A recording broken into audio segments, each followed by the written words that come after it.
5 ஆண்டுகள்ல திமுக ஆட்சி சிறப்பாக செயல்பட்டதா சொல்றாங்க. அடுத்த வர 5 வருஷத்துலையுமே திமுக ஆட்சி அமைக்குமா?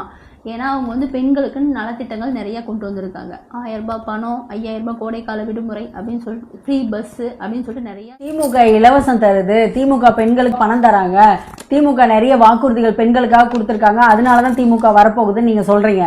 எந்த கட்சியில இந்த மாதிரி இலவசங்களும் இந்த மாதிரி வாக்குறுதிகளும் கொடுக்காம இருக்காங்க? எல்லா கட்சியிலுமே தான் கொடுக்கறாங்க. ஒண்ணுக்கு ஒண்ணு பெஸ்டாவே தான் இருக்குது, எதுவுமே இழைச்சி போகல. ஏன்னா எல்லாமே கவர்மெண்ட் காசு தான். இந்த திமுக காரங்க கொடுத்தது அவங்க சொத்துல இருந்து குறைச்செல்லாம் கொடுக்கல, எல்லாமே கவர்மெண்ட் நம்ம கட்டுற வரி பணத்துல இருந்து தான் பணம் கொடுக்கறாங்க. ஆனா பாதுகாப்பு யார் கொடுக்கறா? பெண்களுக்கு பாதுகாப்புங்கிறது முழுக்க முழுக்க அதிமுக ஆட்சியில தான் இருந்ததுன்னு இன்னைக்கும் அடிச்சு சொல்ல முடியும் என்னால. உங்களால இப்ப திமுக ஆட்சியில பெண்களுக்கு பாதுகாப்பு இருக்குன்னு சொல்ல முடியுமா? அதிமுக ஆட்சியில தானே மேடம் பொள்ளாச்சி சம்பவம் நடந்துச்சு. பொள்ளாச்சிங்கிற ஒரே ஒரு சம்பவம் தான் நடந்தது. இன்னைக்கு டெய்லி நடந்துட்டு இருக்கு. சொல்லவா உங்ககிட்ட? மதுராங்கத்துல 14 வயசு சிறுமிக்கு பாலியல் வன்கொடுமை நடந்தது தெரியும் தானே? அது இல்லாம நாமக்கல்ல 7 வயசு சிறுமிக்கு நடந்திருக்குது.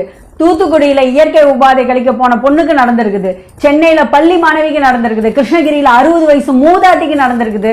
அது இல்லாம பல்லாவரத்துல மனநலம் பாதிக்கப்பட்ட பொண்ணுக்கு நடந்திருக்குது. கிருஷ்ணகிரியில 2 வயசு குழந்தைக்கு நடந்திருக்குது. அது எல்லாத்துக்கும் மீறி பறக்கும் விமானத்துல பனிப்பெண்ணா போன பொண்ணுக்கு கூட பாலியல் வன்கொடுமை இதே திமுக கவுன்சிலரால நடந்திருக்குது. எல்லாத்தையும் தாண்டி திருச்சியில இருந்து சென்னைக்கு வந்த கல்லூரி மாணவிய கார்ல கடத்திட்டு போய் பாலியல் வன்கொடுமை பண்ணாங்க. இது எல்லாமே ரொம்ப நாள் இல்லைங்க, ஜஸ்ட் இந்த ஒரு 10-15 நாள்ல நடந்தது. இதுக்கு எல்லாத்துக்குமே காரணம் திமுக முதல்வர் தான் சொல்ல வரீங்களா? ஏங்க, ஒரு நாட்டுல நல்லாட்சி நடந்தாலும் சரி, அது கேடுகட்ட ஆட்சியா இருந்தாலும் சரி, அதுக்கு காரணம் முதலமைச்சரா தான் இருக்க முடியும். அவர் பொறுப்போட நடந்துகிட்டா இந்த எந்த விஷயமுமே நடக்காது. அவரோட ஆட்சி வந்து ஒரு சர்வாதிகார ஆட்சியா இருக்கணும், வன்கொடுமைக்கு எதிரான ஆட்சியா இருக்கணும், ஆதரவான ஆட்சியா இருக்கக்கூடாது. கொடுமைகளுக்கு சர்வாதிகாரியா தான் இருக்கணும், மக்களுக்கு தான் வந்து மக்கள் நலம் விரும்பியா இருக்கணும் முதலமைச்சர்னா. இவர் பாட்டுக்கு நொச்சி குப்பத்துல அங்க போராட்டம் நடந்துட்டு இருக்குது, ஆனா முதலமைச்சர் என்ன பண்ணிட்டு இருக்காரு? IPL மேட்ச் பார்த்துட்டு இருக்கிறாரு. இது எல்லாத்தையும் மீறி என்னன்னா, என்னைக்கெல்லாம் ஏதாவது ஒரு பெரிய பிரச்சனை தளர்த்துக்குதோ அன்னைக்கு போய் சினிமா பார்த்துட்டு ரிவ்யூ போட்டுட்டு இருப்பாரு.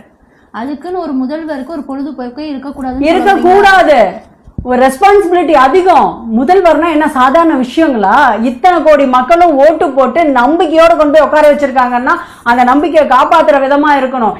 இன்னைக்கும் எடப்பாடியார் எதிர்கட்சி தலைவர் தான். எல்லா விஷயத்திலையும் தன்னோட ரெஸ்பான்சிபிலிட்டியை கொடுக்கிறாரு மக்களுக்காக. எல்லா இடத்துலயும் நின்று கேள்வி கேட்கிறாரு மக்களுக்காக.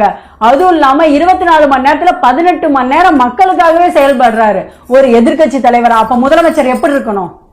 நீங்க யோசிக்கணுமா, யோசிக்க கூடாதா? இதே அதிமுக ஆட்சியில ஒரு பொண்ணு சுதந்திரமா செயல்பட முடியும். ஏதாவது பிரச்சனைனா காவலன் செயலின்னு ஒரு செயலியை கொண்டு வந்து அதை கரெக்டா எல்லா மக்கள்கிட்டையும் எல்லா பெண்ணுங்கிட்டையும் கொண்டு போய் சேர்த்துனாங்க.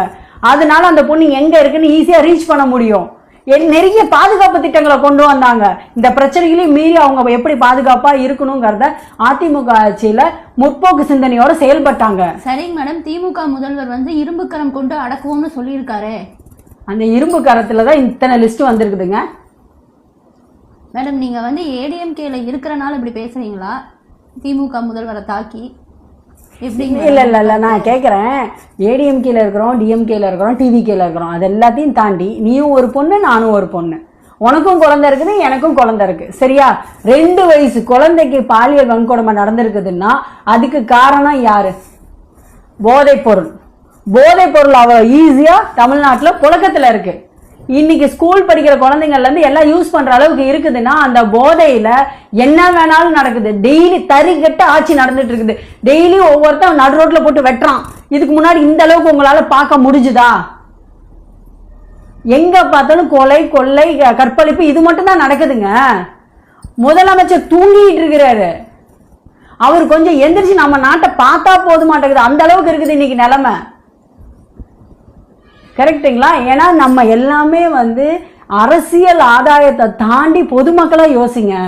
இன்னைக்கும் நம்ம பிள்ளைங்களுக்கு பாதுகாப்பு வேணும், பிள்ளைங்க நல்லபடியா வெளியில போயிட்டு வீட்டுக்கு வரணும் அப்படின்னா கண்டிப்பா அது அதிமுக ஆட்சியால தான் கொடுக்க முடியும், வேற யாராலையும் கொடுக்க முடியாது. ஏன்னா சட்டம் ஒழுங்கு தான் கைக்குள்ள வச்சிருந்தவங்க தான் அதிமுக காரங்க. இன்னைக்கு திமுக அப்படிலாம் இல்ல, ஈஸியா இருக்கு. மேடம், இப்போ வந்து காவல்துறை எல்லாமே வந்து திமுக இவங்க கையில தான் மேம் இருக்கு. அவங்க கையில இருக்கிறதுனால தான் இந்த லட்சணத்துல இருக்குது. அது தன்னோட சுய சுதந்திரத்துல இருந்திருந்தா கூட ஓரளவுக்கு பரவாயில்லையா இருந்திருக்கும். ஒரு கேஸ் முந்தானயத்து நடந்தது, அந்த சம்பவத்துல அந்த பள்ளி குழந்தை காணான்னு சொல்லிட்டு அவங்க வீட்டுல கேஸ் கொடுக்குறாங்க. கேஸ் கொடுக்கும் போது இவங்க உன் பிள்ளை யார் கூடயோ ஓடி போச்சோ தெரியல, போய் பாருங்கன்னு சொல்லி அனுப்பிச்சிட்டாங்க. அந்த கேஸை எடுத்து கரெக்டான விதத்துல தீர்வு காண்றதா இன்னைக்கு ஏதாவது ஒரு ரிசல்ட் கிடைச்சிருக்குமா? இன்னைக்கு அந்த பொண்ணு செத்து இருக்குமா? காணான்னு சொல்லி பெத்தவங்க இன்ஃபர்மேஷன் கொடுத்து இவங்க அதுக்குண்டான நடவடிக்கை எடுக்கல. இதுக்கு காரணம் யாரு? சட்டம் ஒழுங்கு சரியில்லை. இவங்க குடும்பமா டூர் போறதுக்கும் சினிமாக்கு போறதுக்கும் என்டர்டைன்மெண்ட் பண்றதுக்கும் தான் இந்த ஆட்சி நடந்துட்டு இருக்குது. அதே இந்த எலெக்ஷன் டைம்ல ஒரு பெரிய அறிக்கையை விட்டுட்டு எல்லாத்துக்கும் இலவசம் கொடுத்துட்டா பெண்கள் ஓட்டு போட்டுருவாங்கன்னு நினைக்கிறாங்க. சத்தியமா சொல்றேன், ஒவ்வொரு பெண் பிள்ளைகளை பெற்ற எல்லா அம்மாக்களும் தான் இந்த திமுகவுக்கு முடிவுரை எழுத போறாங்க. 100% அண்ணன் எடப்பாடியார் தான் ஆட்சி அமைப்பாரு. இதுதான் தமிழ்நாட்டோட மாற்றத்துக்கு உண்டான வழி, பெண்களுக்கு உண்டான